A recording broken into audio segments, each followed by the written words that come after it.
welcome to a joint special Low Post Hoop Collective podcast. My friend Brian Windhorst and I were both in transit at various hours to Los Angeles across the entire damn country when the Brooklyn Nets traded Kyrie Irving, ending the era of the greatest theoretical team of all time, which is actually already over when they traded James Harden anyway, to the Dallas Mavericks for Dorian Finney-Smith, Spencer Dinwiddie, an unprotected 2029 first round pick from the Dallas Mavericks and a second round pick. And pointedly, they did not trade Kyrie Irving to the Los Angeles Clippers, the Phoenix Suns, or the Los Angeles Lakers, appearing to prompt the kid's emo tweet from LeBron saying, maybe it's me, which I immediately started singing in my head the new Taylor Swift. It's not new, the Taylor Swift hit that is everywhere and all my daughter's friends are singing all the time.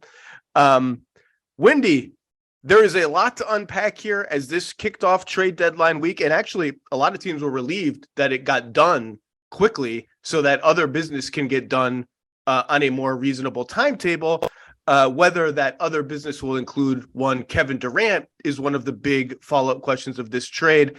The trade deadline is in 4 days. Kevin Durant is still a member of the Brooklyn Nets. Wendy, there is a lot to unpack here. How are you? Well, the Grammys were going on when we got here yesterday, Zach. I got here during the after party. You got here in the pre-party. So nobody around, I almost said Staples. I'll continue to say Staples for a few years. No, the streets were packed and nobody cared about Kyrie Irving when I got here yesterday. But to me, there's three stories here. Story one is the Nets. Story two is the Mavericks, and story three is the Lakers.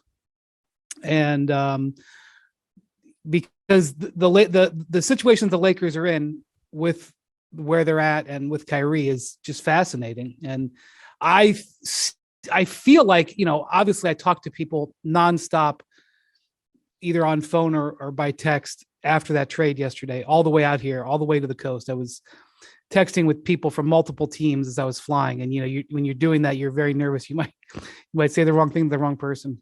I've done that before, by the way, not in an incriminating, not in a bad way, just like a nonsense way. Like, what do you, what is this? Just once. But team executives have done it to me in a way that is potentially damaging for them. That's all I'll say. Wow. Well, anyway, so there's a lot going on here. In a vacuum, which is hard in this trade, I thought that the Nets did pretty well, considering they were under duress trading a star player. Obviously, Kyrie is very polarizing. But one of the things that I've noticed in the response to this whole thing is the wide perception of what Kyrie's value is. And that's obviously was difficult to make a trade because of it. And so I actually thought, like, if we start with the Nets, they obviously had enough. They had said no to Kyrie and Durant in the past. They said yes to this pretty quickly by, he made the trade demand on Friday afternoon. By Saturday night, it was pretty out there that the Nets were going to trade him. Nobody knew for sure, but it sounded like the Nets were going to trade him. So they obviously came to the conclusion that they were done with him. I don't want to speculate on Durant because nobody has a great handle on it. And I also know that one of the things that can get you into hot water real quick and you end up looking like a fool is to make an assumption on what Kevin thinks. I suspect that Kevin was cool with saying goodbye to Kyrie, which that in and of itself, we could do a whole podcast on that, because this is a guy who said no to so many other options when he signed there, said no to other star players. And then even after the partnership was really shaky, he, without really needing to, re-upped on it for 5 years with no player option. I mean, Kevin Durant held up his end of the bargain on this without question, especially for Kyrie. And he sat around and watched Kyrie cause issues left and right, on the court, off the court, during the season, off the season. So the fact that KD reached the point as well, I think, I don't know for sure, but I think saying sayonara, that's remarkable. And then I think, Zach, considering the constraints here, that he's a free agent, that him signing an extension as part of the deal was highly unlikely for a number of reasons. That you're trading a player who famously is unreliable, including with his pledges to teams. That's not hypothetical. The man announced his love in a commercial for the Celtics, and then totally decided he was not going to sign there, like within a couple of days or weeks. So with that profile, getting two quality starters. Spencer Dinwiddie is a quality starter. He is not a star. He is a quality starter. He's had a sneaky good season. All the moaning about Luka doing too much, and Luka's doing too much, and Luka doesn't have enough help, and Spencer Dinwiddie is underqualified to be the number 2 guy on an offense. All that said, he's had a good season. He's a good player. He is a better player than Patrick Beverley. He is a better player than Jay Crowder at this point. I'm going to talk about other potential players that the Nets could have gotten in this deal. I don't know what potential was in the Clippers offer, but he'd have been probably a better player than some of the guys that I could name there. And then Dorian Finney-Smith, who is one of the best wing defenders in the league on a very good contract. He is a quality player. To get 2 quality players and that pick, I mean, the other picks too, but I think Sean, I have been very critical of the way the Nets have handled their business for the last 3-4 years. On this particular one, I think Sean Marks did okay. Let's start with Durant. I've been saying, I've said a couple times in the last 6 months, I think the idea that they're tied at the hip is now in question. And this, I think, confirms that was true and has been true for a while. I agree with you that speculating about what Kevin Durant wants is a fool's errand. And that's not to say that he's, flaky or changes his mind or whatever. It's just like, I don't know Kevin Durant like that. I don't talk to Kevin Durant like that. So, but I will say, from what I have heard, what I've heard since the Harden trade is I think it has potential to teeter, obviously. And I've been saying since the Harden trade that it just feels like the inevitable end of this is that he asked for a trade for the second time, having already done it for the first time. I just don't know how likely that is or when it would happen. Around the league, I think there would be some surprise, even within the Nets, if it happened in the next 4 days, because that's an avalanche of stuff happening in a very short amount of time that all the league has to start preparing for if it becomes a thing. Now, 4 days is still plenty of time for that to happen. Maybe it's the summer, maybe it's never.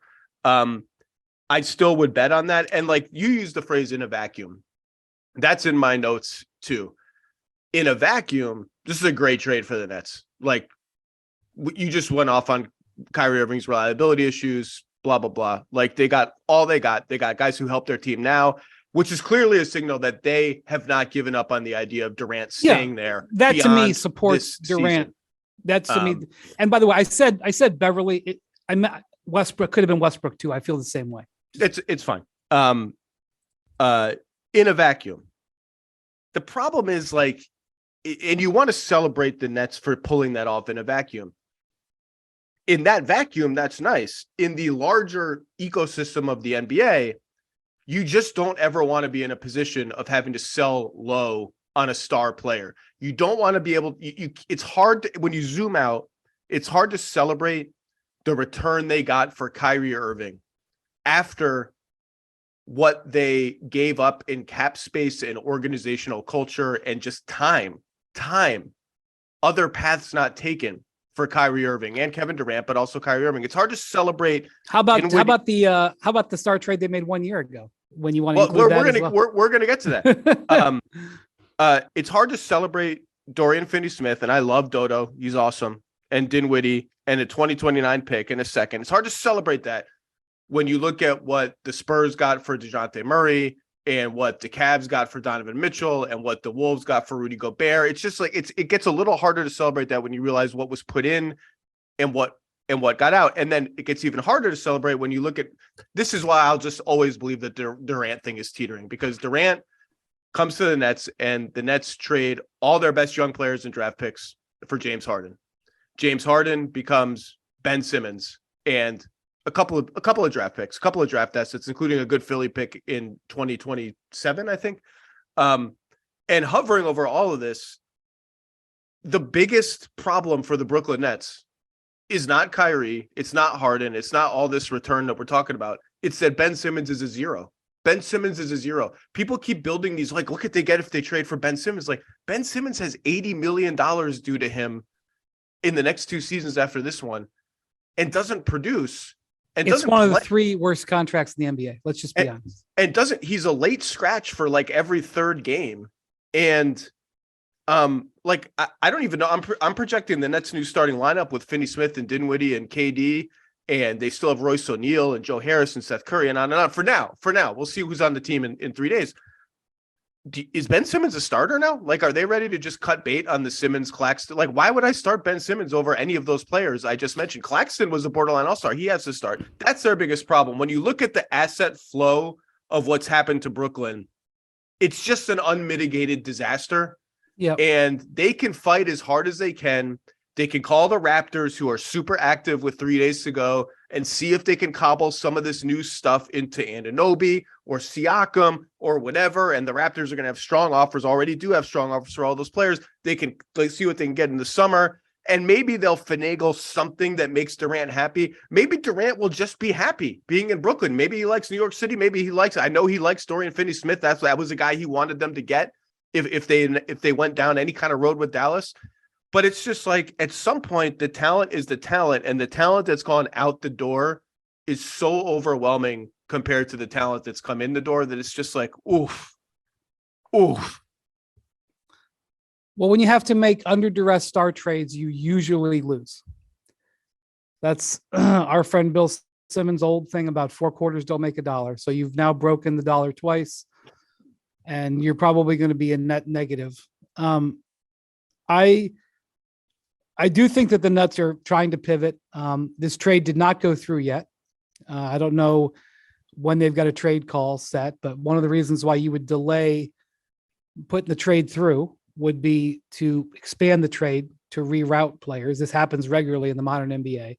I know that Kyrie is, ready to get on the first flight to Salt Lake, which is where I think the Mavericks game is on Wednesday. But I'm not even sure the trade's going to be done by Wednesday. So, we'll see. And it was clear to the teams who did talk with the Nets, from what I understand, that, they wanted players that could help them now. They did not just want. Well, that's the Lakers' biggest problem. The Lakers' biggest problem is they're paying the piper for the Russ trade in 9,000 different ways. And one of the ways they're paying the piper for the Russ trade is that the Nets did not want any of their players and over these Dallas guys. And we can talk about the Lakers later and whether Austin Reeves and Max Christie were really deal breakers and whether Kyrie was going to go to Lakerland.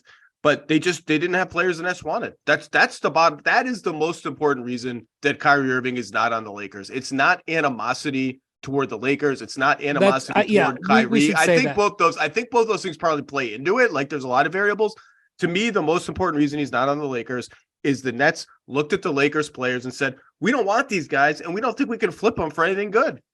Yeah, that was definitely out there yesterday, that Joe Tsai had some directive that do not give Kyrie to the Lakers. That's one of the things that the Lakers had. There's a Laker exceptionalism that exists, and so I don't even blame their fans for feeling that way, or even the Lakers organization for feeling that way, because half the players who become free agents or hit the trade market, they instantaneously want to play in LA. Instantaneously. Dude, half of the best players in the history of the NBA have been Lakers at some point. LeBron's about to break the scoring record in front of Kareem. Right. So I can understand why every player that comes open, the Lakers are like, oh, we'll get him. No big deal.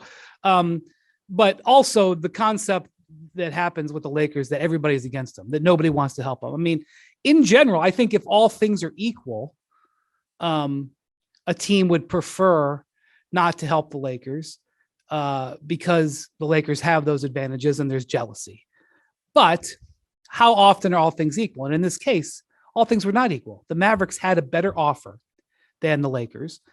Even if the Lakers included the 2 picks, it's a better offer because I don't see Russell Westbrook or Patrick Beverley helping the Nets this year, which is obviously a priority.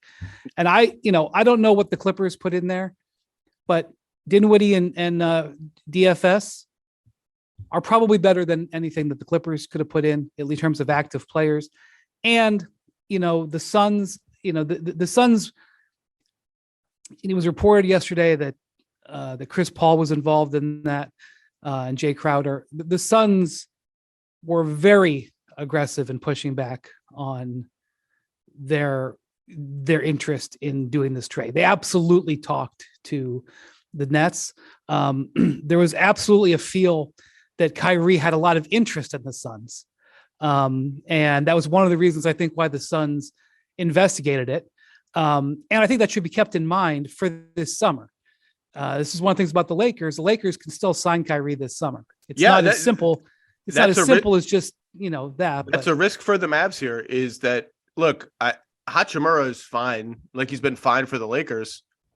And I know the whole narrative of that trade was, well, now they don't have cap space. And maybe that's why Kyrie is exercising this power play now because his easiest route to the Lakers just got vaporized. Like the Lakers don't have to. The Lakers can say goodbye to Rui Hachimura if it means opening up $32 million of cap space to get Kyrie. Like Rui Hachimura is a nice player, but he's not going to. His bird rights are not standing in the way of a third star going to the Lakers. Agreed. And so that's part of it. And we'll talk about the Mavs in a second. But I definitely, I don't think that the point is, I don't think that the Nets went into this. It was hard enough to execute this trade. They did not go into this with an objective. Don't let Kyrie go to the Lakers.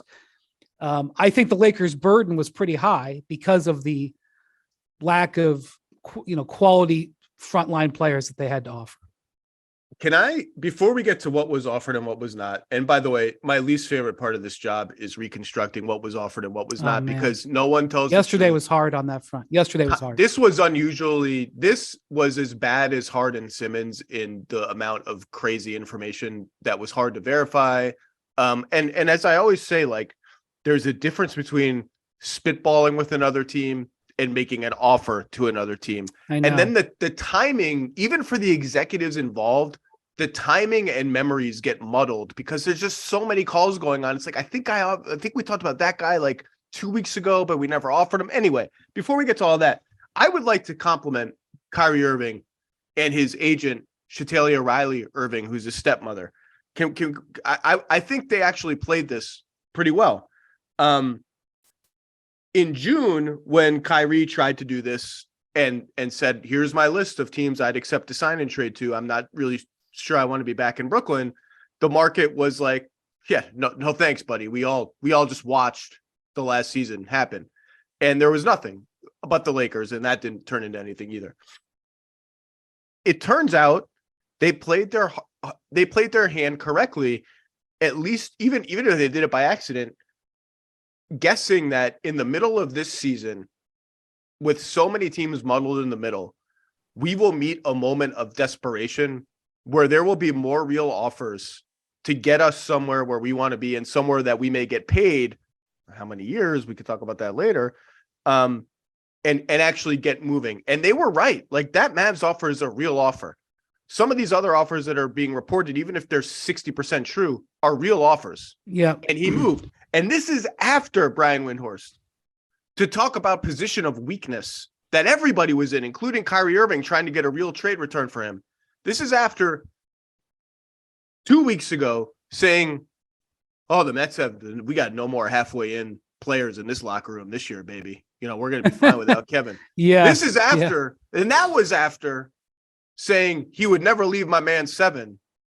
Oh my God. I forgot about Brooklyn himself. Oh. And that was after, after getting swept by the Boston Celtics and announcing with a straight face, after a season in which you played 29 games and immolated your entire team, that you and Sean and Joe and Kevin were going to manage the franchise together. After all of that, after all the reliability concerns, after the fact that this dude just never plays in more than half the games, now this year he has, they got a real return. They found a real trade destination. And I don't know, who knows what was maybe or maybe not talked about in terms of an extension. As Bobby Marks has written, the team that trades for him now can only offer him a 2-year, $78 million extension. I think that was used maybe as a cudgel, maybe as a ploy by some of the teams that were interested in him that would like to have seen him sign that deal as part of the trade. That's regardless of the years, that's a below market value deal for Kyrie. Of course they wanted it. The rumor going around today is that 3 years is going to end up being where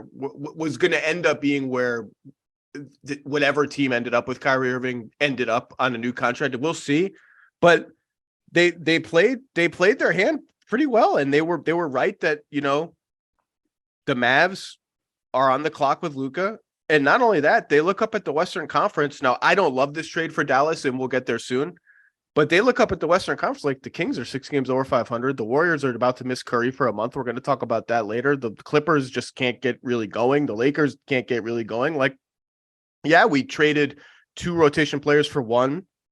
We got smaller. We got worse defensively. We're going to be amazing on offense.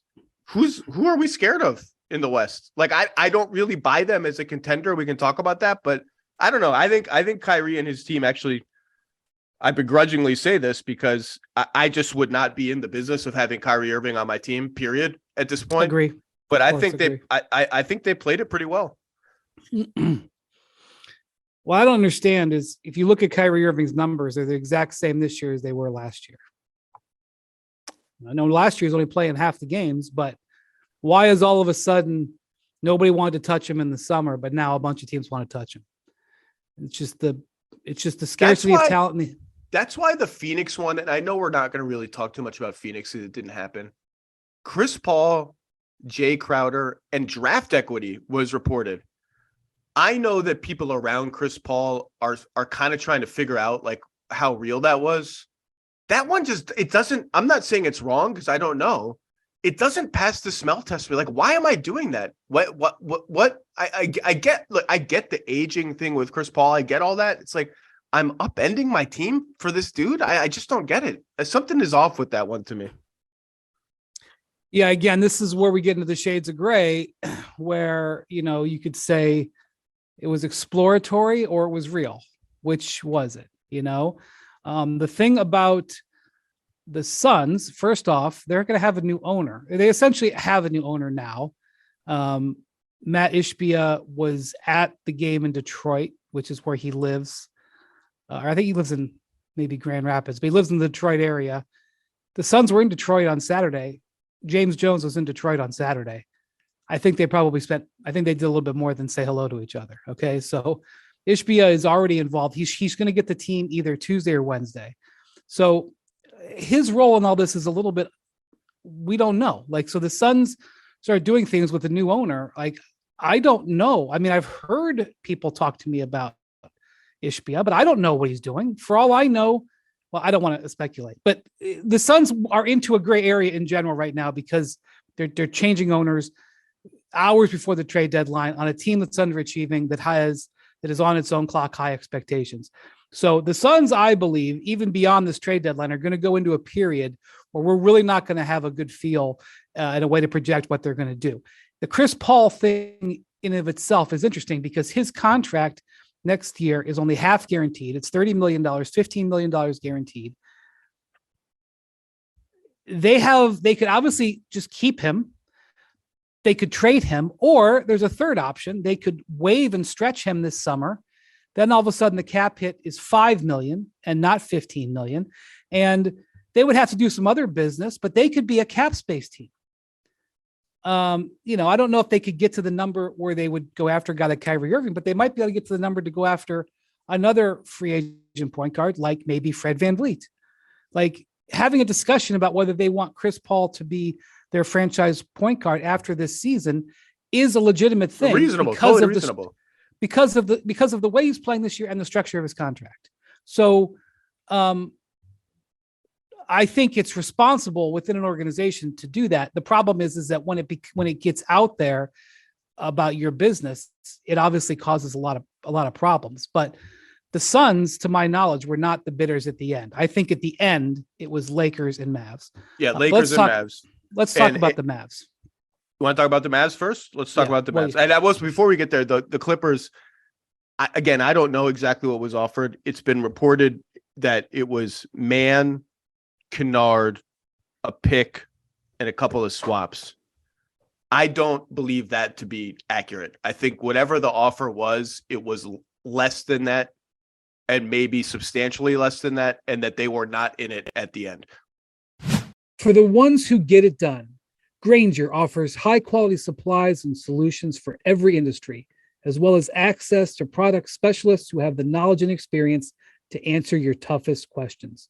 Plus, their commitment to being your safety partner can help you keep your facilities safe and your people safer. Call or click Grainger.com or just stop by. It's the best time of the year. The football playoffs are upon us. Basketball and hockey are in full swing, and nothing beats seeing your favorite team live. Make up for lost time. Go enjoy a game. Vivid Seats, the official ticketing partner of ESPN, is offering you $10 off your first $100 ticket purchase. That's 10% with code LOW. That's code LOW, L-O-W-E, my last name, the name of this podcast. Download the app or visit vividseats.com today. Vivid Seats, life happens live. Let's talk about the Mavericks. Who now have a little bit of a thinner team, lost their best wing defender and Dorian Finney-Smith.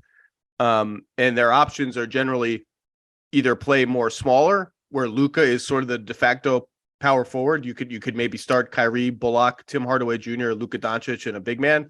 Play bigger once they get healthy with more of Kleba and Christian Wood.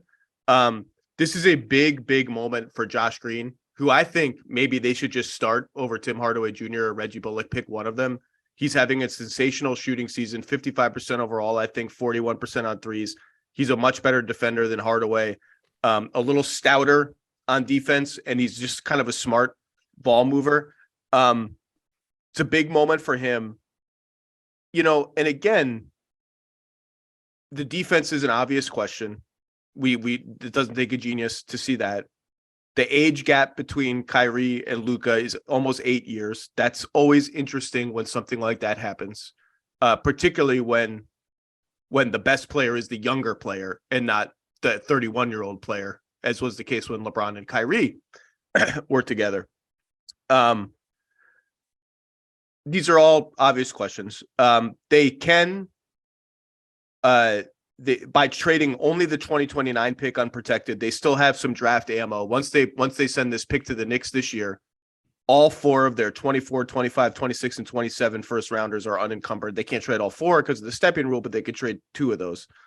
And again, like I said in the West, all these teams are so up and down. And the one team I forgot to mention, the one team that on paper you would think, well, they're a level above us other than the Nuggets, is Memphis, and they're so wildly up and down in a major slump again, missing Steven Adams terribly, and have this whole controversy that The Athletic reported yesterday about Ja Morant and Ja Morant's associates yelling at Pacers players, it's Pacers staff, accosting them after the game, and a red laser pointer attached to something, maybe just a laser pointer, being pointed at a car full of Pacers staffers. The NBA investigated it, could not corroborate that there was any kind of weapon or anything like that.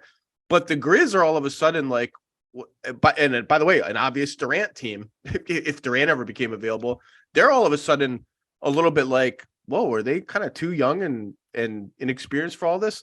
Like, I can see the Mavs saying, hey, we got these two dudes. We've seen what Luka and Jalen Brunson could do together.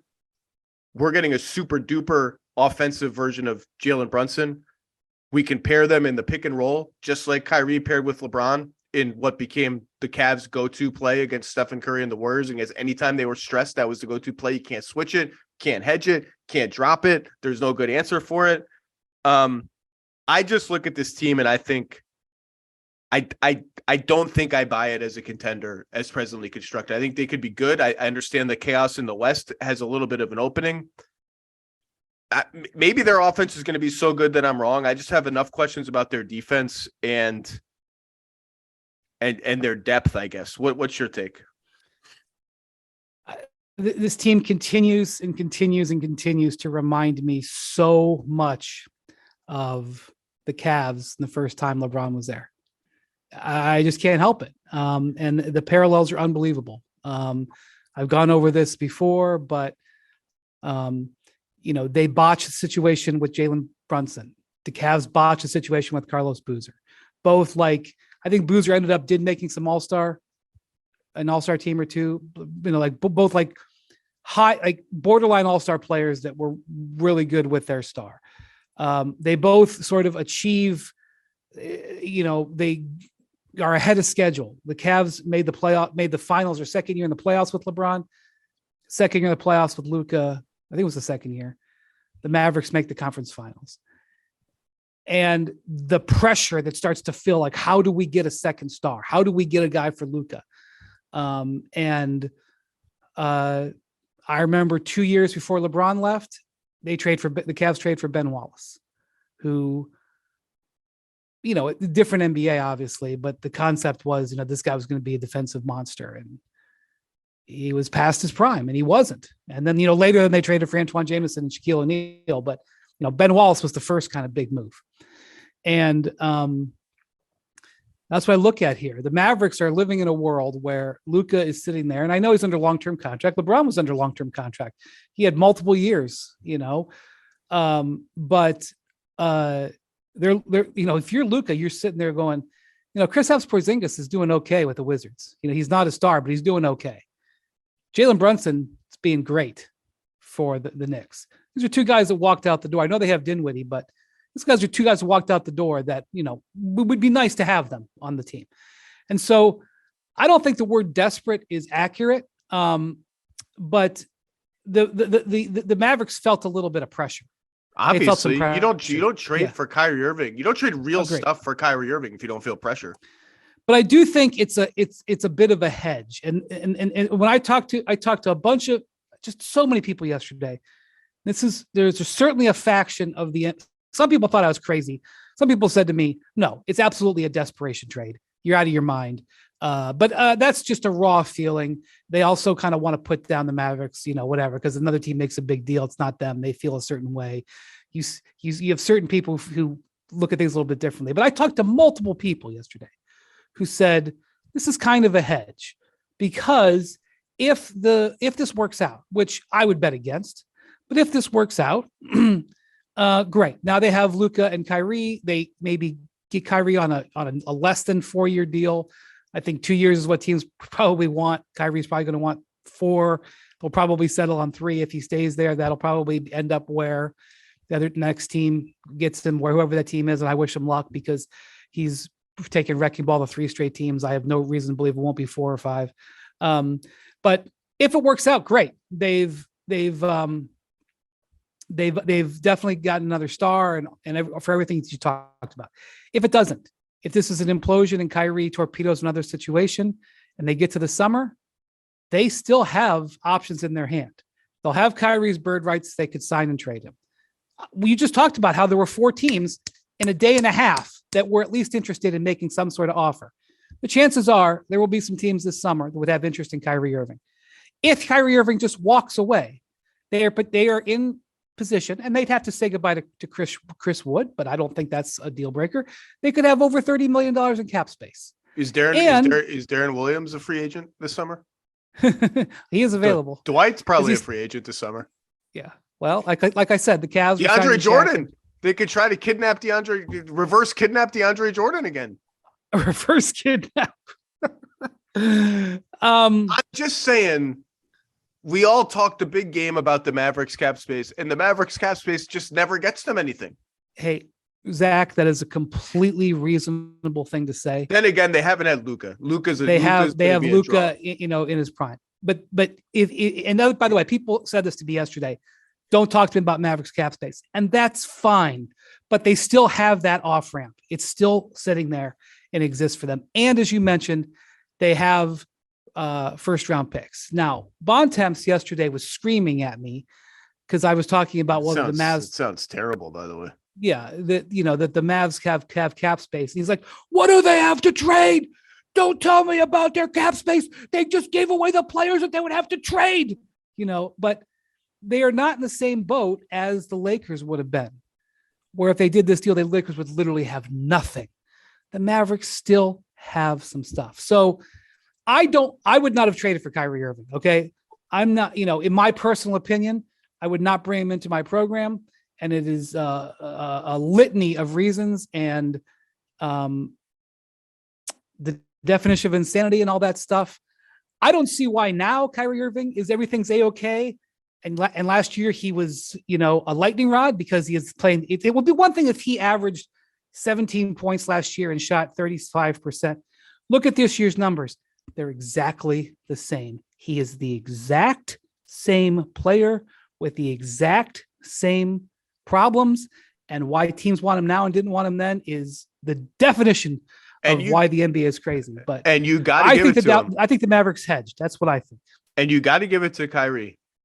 He cycles somehow, some way from one all-time Pantheon player to another, to another, which is why since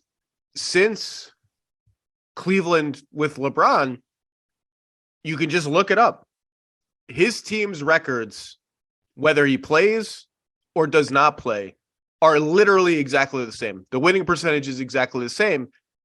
That's a little bit about Kyrie, but that's a lot about like if LeBron and Luka and KD and Jalen and Tatum and all these dudes are still playing, we're going to win a lot of games even without Kyrie. I will say I have always been a believer that the numbers that you just cited, the shooting numbers, overrate his impact on winning. That's not to say that he's a losing player or not a winning player. Kyrie Irving's a winning player. He won a championship with the Cavs. He was sensational that entire playoff run, not just the shot over Curry. He is going to thrive next to Luka Doncic. I have zero worries about their fit on offense, about there only being one ball, blah, blah, blah. That's the easiest part of all of this. Now, but we'll get there later. I just think between his on-again, off-again defense, forget the off-court stuff, his on-again, off-again defense, his tendency to break scheme and break plays, his playmaking is very good when he wants to be a playmaker and sometimes isn't. I just don't. I think we all get seduced by like his ability to make what is a 35% shot for regular players 45% of the time. We lift him up into kind of an immortal stratosphere where I just don't think he belongs as a player that impacts winning. Another thing I think he's going to do in Dallas, by the way, that I like, and he did this with the Nets too. He got them running a little bit in Brooklyn. He likes to push the pace and throw hit-ahead passes and get moving. I think Dallas needs to get moving. I think the offense will be fine. So you got to give it to him for that. The optimistic telling of this is, you just mentioned Luka made the conference finals in his third playoff run, right? Like I think it was his third playoff run. It was bubble Clippers next year. The bubble Clippers. always the bubble in my. I'm sorry, you're right. I forgot about. He's so good, and even when they didn't make the conference finals, all they did was push a team that everyone thought could win the championship. Everyone thought had built the greatest two-wing combination we've seen since Pippen and Jordan to the absolute limit, to the point that team, the Clippers, never wants to see that dude again. Ever. He's that good. Nobody wants to see it. You think the Suns want to see him again? Nobody. He can win playoff. He is a one-man scheme destroyer. There is no scheme for him. You put an all-world offensive talent like Kyrie Irving next to him, you are just not going to stop that team. You're not. You're going to have to outscore them. You're going to have to limit them to like 80% of elite production with some luck and some good scheming, and you're going to have to outscore them. The optimistic telling along with that is that, as I said before, you look at the West, it's like, well, it's there for us. And the pessimistic telling is, I keep saying this, like there's a difference between a team that can win any playoff series and a team that can win 3 or 4. You have to be so good and so together and such a two-way force to win 3 and 4 playoff series. And the Mavs were a very good defensive team last year. They're not this year. And the comparison that everyone wants to make anytime you put two ball dominant players together like this is, hey, well, remember when Chris Paul and James Harden played for the Rockets and there were all these questions about one ball and how does it work and whose style prevails and all this, and they staggered the minutes and they almost not only won the championship, they almost beat the greatest team ever assembled in a 7-game series. the difference between that team and this Mavericks team is across the board, that Rockets team had elite defenders all over the place, including Chris Paul, but Trevor Ariza, PJ Tucker, Clint Capella, on and on and on. That's not the case for this team. I know Perk has already said they can make the finals. He's bullish on them. I'm less bullish on them as a present day contender than that. I understand the optimist case, and I understand, believe me, how awesome Luka is. Contender is too rich for my blood. Yeah, I mean, I think part of it is the Western Conference's fluidity. I don't know what to make of this Grizzlies thing, by the way. I just don't even know. Let me just say, can I just say that, like, this is now two situations with Ja and his friends and family that are now spilled over into the public eye with the other lawsuit. I have no idea what's true. Okay. But we can say that there's two situations now where there's been some level of investigation. They routinely now let their play kind of distract things. And the Dylan Brooks thing, like, that wasn't, that Dylan Brooks hit Donovan Mitchell in the groin. Like, the reason that happened and the reason there was a minor fight there was because everybody who plays the Grizzlies can't stand them. And it's because of the way they talk. And, they all follow Ja's lead in that regard. And, the way that they approached this season was not with, we're not worried about anybody in the West or whatever. I mean, the first thing I thought about was Greg Popovich, the sage of all sages who developed the concept of appropriate fear. Popovich's rule is you fear everything.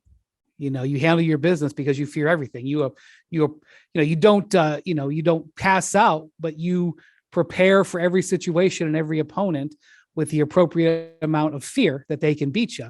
And here, that's like the old master, 5-time champion, gold medal winner, Hall of Famer saying appropriate fear. Then you've got Ja saying, we're good with everybody. It is the complete opposite end of the spectrum. And I will say that in a way, the Grizzlies' confidence is a weapon, That's why sure. I always thought that, like, the Warriors, that the joy that they played with was a weapon. They used that joy that they play with at the top of their game to torture other teams. Like, it psychologically bothered them that the Warriors had so much fun taking them apart.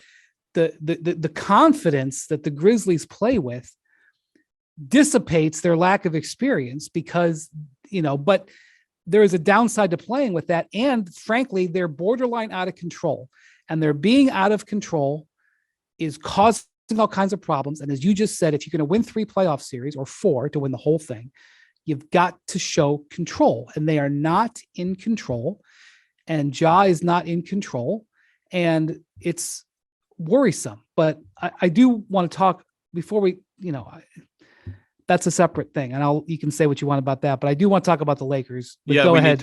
Yep. But go ahead on the Grizzlies. No, I got nothing more to say on the Grizzlies. I'm going to let you have the floor there. We do need to talk about the fallout for the Lakers, who are still going to be active at the trade deadline. Still have both those first round picks that we've been talking about incessantly. Do not have Kyrie Irving. Yeah, I mean, the Lakers are 4 games under 500. Anthony Davis looks incredible. LeBron looks incredible. The supporting cast isn't good enough. We all know this. I'm sure they'll explore more stuff. We all know the names that are available from the few teams that are actually selling. We all know the prices are high. I just wonder what. Clearly, there's some consternation within the organization that they weren't able to get this done. And I think we already talked about why they weren't able to get it done. I don't know. What do you think the fallout is here? I mean, obviously all eyes are going to be on LeBron James. He's about to break the scoring record. He's under contract for next season, and that's it. Got player option after that. I've said all along, I think you said all along, Everything I've heard is his preference by leaps and bounds is to finish his career as a Los Angeles Laker. But when he made those comments to Dave McMenamin in response to a Dave McMenamin question about 2 months ago or over the holidays or something about this kind of record, this kind of losing is not what I'm about. I don't want to finish my career toiling for a play-in spot. That was the loudest alarm bell of a series of alarm bells that his patience is not infinite. I don't think he wants to leave Los Angeles. I don't think he wants to leave the Lakers, but I don't think his patience with this is infinite. And I don't know what that means, but the next 4 days are really meaningful. And this offseason is really, really meaningful. Yeah. So I would say this. First off, let's not judge the Lakers trade deadline until the trade deadline has arrived. 4 days left. Okay. So that's number one.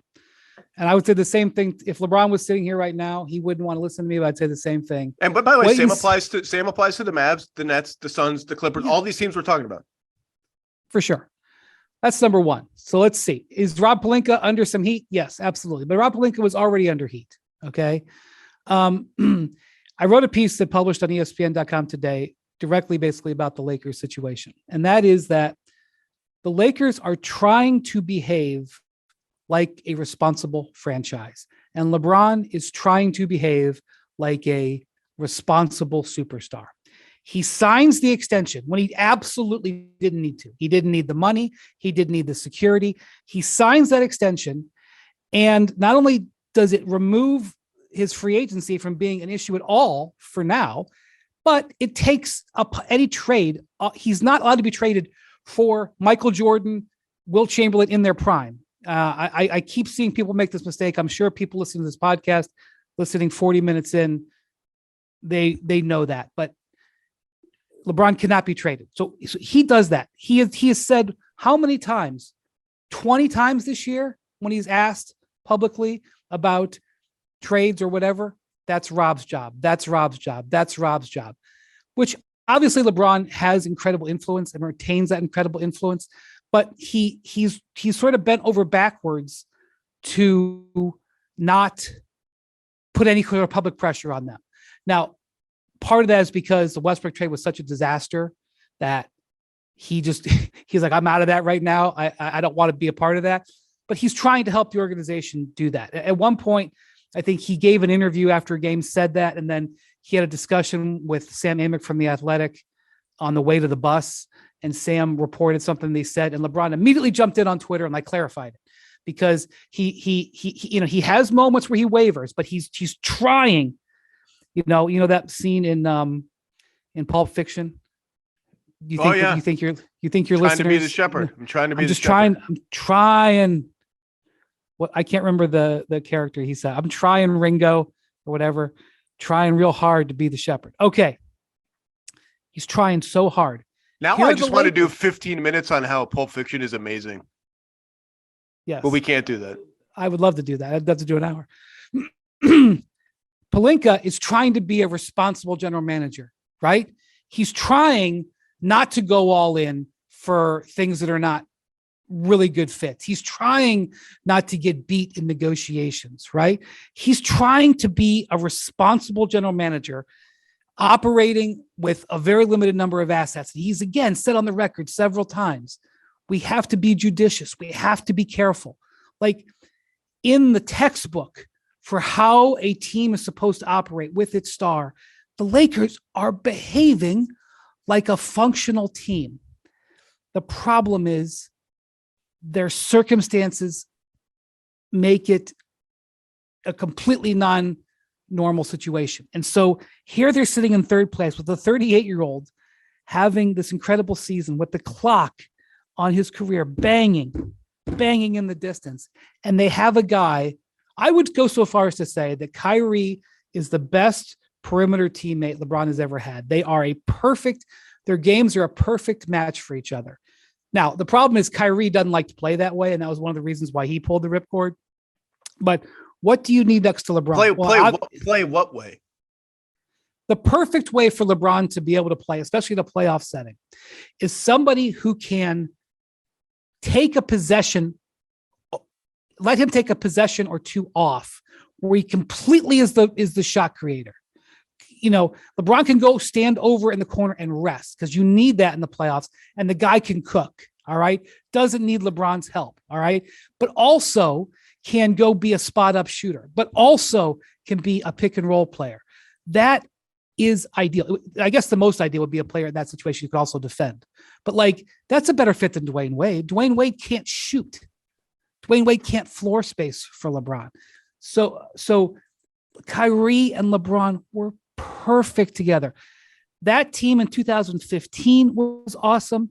Kyrie broke his knee. The team in 2016 won the title. And the 2017 team was one of the best teams in NBA history that didn't win because they ran into that buzzsaw. People forget about that. They were 12-1 in the Eastern Conference playoffs. I think about that team like once every 3 days. I never forget about it. That's Kyrie Irving and LeBron James. And probably the best big man he ever played with is Anthony Davis. I will tell you that the idea of Kyrie Irving and Anthony Davis playing with LeBron is a dream scenario. Unfortunately, in the dream, in reality, Anthony Davis gets hurt and Kyrie Irving freaks out. But if everything was all lined up there, looking at that on the court, you'd be like, oh my God, this is like the perfect set of running mates. There's no for question. LeBron. There's no question. Here you have the Lakers and LeBron trying to be good people and good, smart soldiers. But the dysfunction from the past, their sins from the past, crawl up and envelop them. And so here you have LeBron yesterday, figuratively slamming his head against the wall.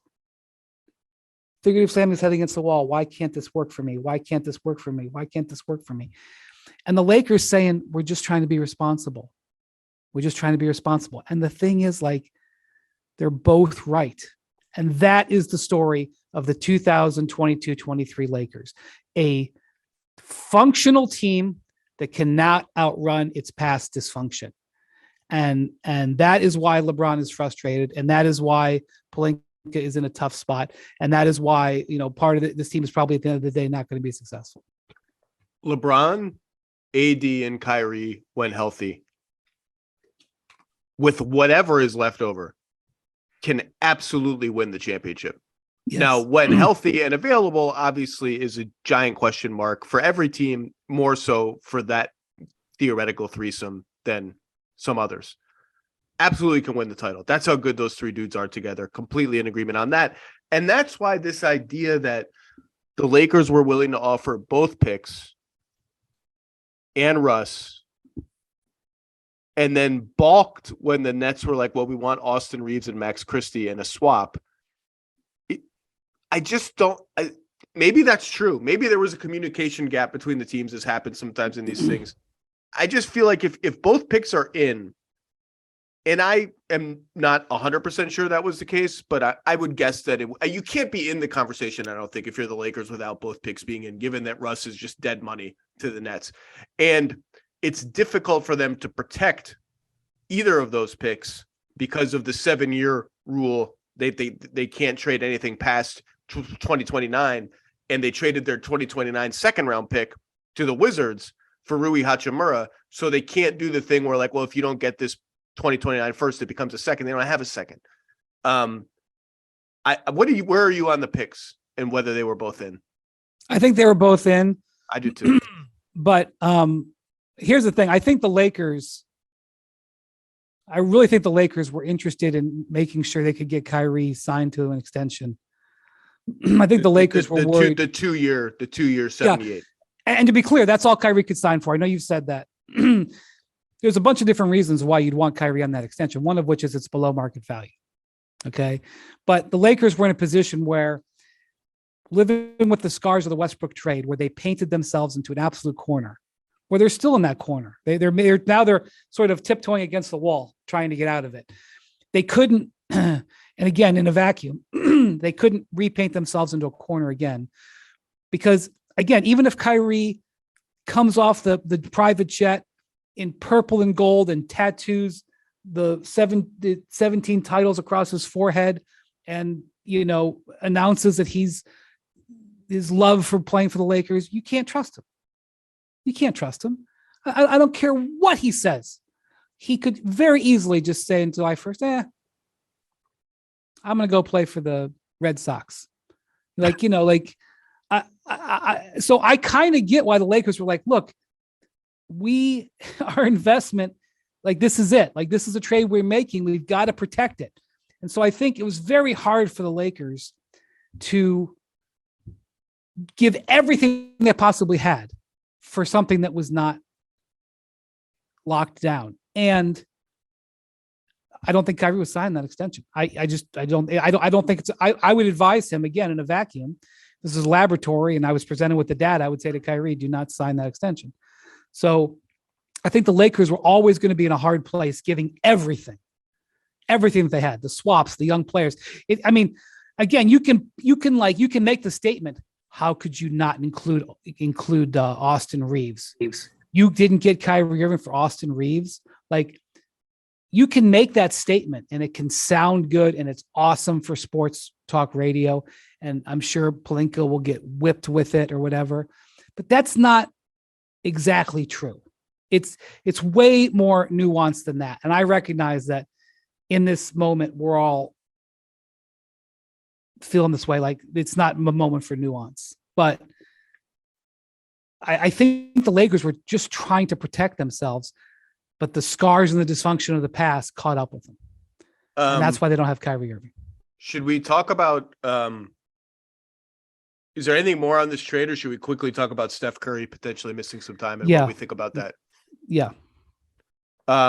Steph Curry has an injury that I didn't understand. It's beyond my vocabulary. They did not put a timetable on it. I've never seen an injury like this, actually. I've been told, I'm prepping for a month based on what I've been told.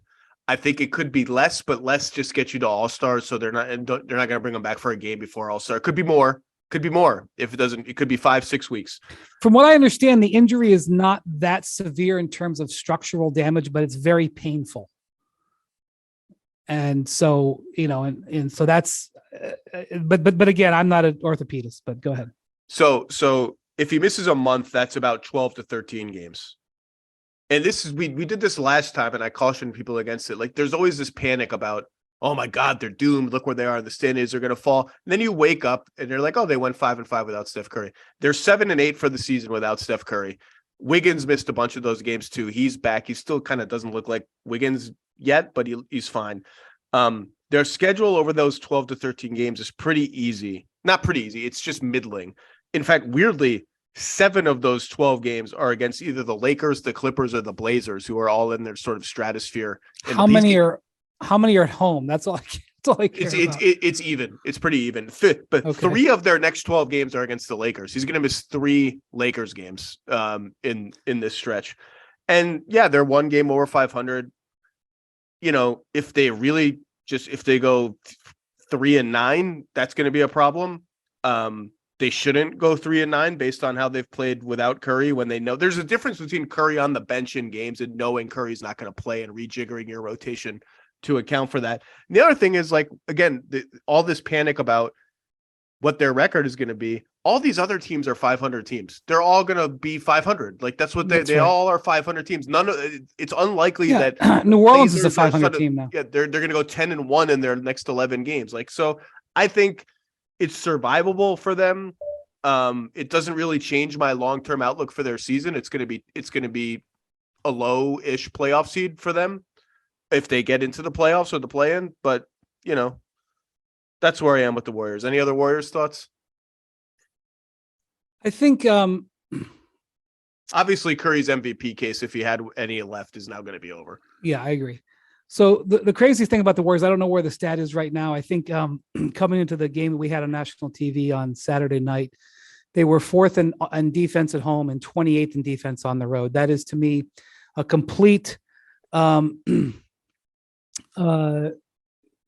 what it reveals is a complete lack of focus. A team that, when it decides to focus, can be very, very good. And on the road, they just don't focus because they've won 4 titles. And this is, as old as time. I always talk about the Pat Riley story. Historically, Riley gets all this credit because I think it was in 87. at the championship parade, he like guaranteed they were going to do it again. And he made that like, and we're going to do it again. And he gave like that sideways look. It was just so Riley cool and everything. But I talked to Pat about that. The reason Pat did that was because they had won, a couple of previous championships, and the next year totally came back with no edge, and it drove Riley up a wall, and he wanted to put pressure on them. And if he didn't do it at the parade, he would have done it in training camp the next year. He wanted to put pressure on them to actually care. This is a story as old as time. So I think that if anything, this might actually prod the Warriors into actually trying and showing the intensity that I know exists. The one thing I keep saying about this team is the championship team is still in there. I see it in flashes. I totally agree. So it's possible that there could be a quote unquote good. I'm not saying they're going to go 9-3, but I think that it could. I think they could look around and go, boy, we really should probably care about this road game in Portland. We should really, try to win this game in Utah. We should really dig in for this game in Oklahoma City. We should try to get this one. And I suspect it will force them to do that. That's my snap take on my view of them. I'll put it this way. Fully healthy Warriors versus fully healthy Mavericks in a playoff series. I don't care who has home court advantage. I'm taking the Warriors. And I guess that's all. On that, Woj just reported, by the way, surprised to neither you or I, that the CBA opt-out will likely be extended again, allowing the union and the league to continue to negotiate. Not a surprise. Any other teams you want to hit quickly as we approach these last 4 days? We've mostly focused on the Kyrie stratosphere, universe, whatever, multiverse. Any other teams we should talk about? Well, I just say there's still a lot going on out there. I still don't know what the Raptors are going to do. The Nets are definitely calling the Raptors the last 24 hours. If the Nets could flip some of the stuff that they got and pry OG Anunoby out of there, you may have something there with the Nets, but I don't know if they're going to be able to. Keep in mind, the Nets now have 3 picks that they can trade, right? They have 2 picks from the 76ers and 1 pick from the Mavericks, right? So 3 picks that they can trade, plus the other stuff they got on their team. And by the way, last year at the trade deadline, I'm not saying that Nick Claxton is a, transformational offering. The Raptors were trying to get Nick Claxton a year ago. The Raptors, they offered a first for him, and the Nets, in what turned out to be a very prescient move, said no thanks. Right, and I know that Dorian Finney-Smith isn't OG Anunoby, but it's not bad. I don't think I'm putting Claxton in an offer for any of the Raptors guys. Claxton's got too good. That's fine. I'm just telling you, the Nets offering ability with what Toronto has is suddenly very interesting. I'm just going to leave it at that. The other thing I'm going to say is we've heard nothing on Bojan Bogdanovic at all in recent days. That could end up being a player if he gets traded. Like, I'm not saying that I think the Lakers are going to pull it off, but if the Lakers could pry Bojan by Thursday, I would, I would have a completely different view of how they've handled their business. Yeah. And if you're the Lakers, if you're offering you have to call and see if you can get him for one of the unprotected picks. Why not? Like, it just, like, actually, I don't know that that's true. I sometimes think the worst thing they can do is go half in like that. Like, let's trade 1 pick for a pretty good player who makes our team pretty good. But I would at least, AD looks good enough since he came back from injury, and the West looks muddled enough that I got to have a new meeting about that and think about it. And also, like, the LaVine, I mean, I don't know what the Bulls are going to do, but the LaVine for Russ and 2 picks thing is always one of the interesting fake trades. I don't think the Bulls are trading LaVine. And if they do, I'll have egg on my face. There's some package they would trade him for. I don't think the Bulls are going to surrender. And also their situation, even though you could argue it's smart, their situation where they don't control their draft pick this year doesn't behoove tanking, and that would be a tanking. That would be a tanking move. So I would say Bojan is now a guy that no one is talking about that I am, because that's a player who could make a difference. And then obviously Toronto, And one more thing. Are we 100% sure, Well, I'm excited about this. 100% that the Blazers are holding Jeremy Grant? Are we 100% sure about that? I've been on the Blazers as a wild card team for 3 weeks now, saying like, are they just okay being this mediocre? Like, we're maximizing Dame's prime, but not really. We're not very good. Like, and now they're just barely under the tax, right? They're $67,000 under the tax, and they are not going to go over the tax. They will not be ending of the season over the tax. The only interest, like Josh Hart is nice, but that's a deck chair move. Nurkic with 3 years left on his deal is a deck chair move. The only meaningful stuff they have to really shake it up is Grant and Simons. And Sharp. I would be looking around at Simons deals just to see how much he's valued around the league and what I could get with him. I don't get the vibe from them that they're super interested in doing that. They love Simons. He's their guy. He's the bridge to the future. They traded McCollum to free up his role, etc. So that leaves Grant, who's eligible for an extension, hasn't signed one. Obviously, Dame wanted Jeremy Grant. Jeremy Grant's been really good for them. But I agree with you. They're a team to watch. It sounds to me, I said this on my pod the other day. It sounds like the Blazers are trying to buy. Yeah. But like they are. So maybe they will buy. But I'm just asking. I mean, where are you at on Jeremy Grant? I would expect, I would bet on them keeping him, because I think buying for them, the most likely buy is like, can we get a small upgrade somewhere for Josh Hart or this and that? So, but I don't think it's out of bounds that he gets traded. I would go like 90-10. He's still on the team after the trade deadline, but maybe 80-20. All right. So I would say Fred VanVleet, OG Anunoby, Bojan Bogdanovic, 3 guys I'm going to be paying a lot of it. I'm going to be having a lot of conversations about between now and Thursday. Secondary list, Jeremy Grant, Zach LaVine, although I don't think Zach's getting traded and you don't think Jeremy's getting traded, and I accept both of those. What am I forgetting? I think Jakob Poeltl, and how big will the sell-off be in Utah is another question that teams around the league are trying to get a gauge on. Some think it's going to be massive, like half their team will be gone in 4 days. Others think that's just sort of a posturing for now, and so we'll see. But those guys all have some value. Malik Beasley is a high volume 3-point shooter, but he's a bench player, right?